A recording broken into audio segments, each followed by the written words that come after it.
ரஹிமன் விபத்தாஹு பலி. விபத்தாஹு அப்படின்னா ஒரு கஷ்ட காலம். வாழ்க்கையில எல்லாருமே சந்தோஷமாவே இருக்க மாட்டோம்ல. எப்பயாவது ஒரு கஷ்ட காலம்லாம் வரும்ல. அதுவும் நன்மைக்கு தான். பலி நம்ம நன்மைக்கு தான்.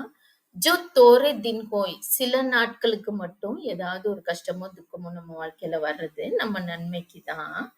ஹித் அனஹித் யா ஜகத்துமே. இந்த உலகத்துல யாரு நமக்கு நன்மை செய்யக்கூடியவர்கள், தீமை செய்யக்கூடியவர்கள் அப்படின்னு ஜானி பரத் சபுகோய் நாம தெரிந்து கொள்வதற்காக நம்ம வாழ்க்கையில சில நாட்கள் கஷ்டங்கள் வர்றது நமக்கு நல்லதுதான். ஏன்னா நம்ம மகிழ்ச்சியான காலங்கள்ல எல்லாருமே நம்மளோட நட்போடையும் உறவோடையும் இருப்பாங்க. நமக்கு ஒரு கஷ்டம், ஒரு உதவி தேவைப்படுது அப்படின்ற நேரத்துலதான் உண்மையான நண்பர்கள் யார், உறவினர்கள் யாருன்னு நம்ம கண்டுபிடிக்க முடியும். அதனால சில நாட்களுக்கு தோரே தின் விபத்தாகு பலி. அந்த கஷ்டமும் நன்மைக்குதான். ஹித் அனஹித் யா ஜகத்துமே. நன்மை தீமை இந்த உலகத்துல யாரு நல்லவங்க கெட்டவங்கன்னு ஜானி பரத்து சபுக்கோய் நாம தெரிந்து கொள்றதுக்கு அந்த ஆபத்து காலம் தான் உதவும். ரஹிமன் சொல்றாரு.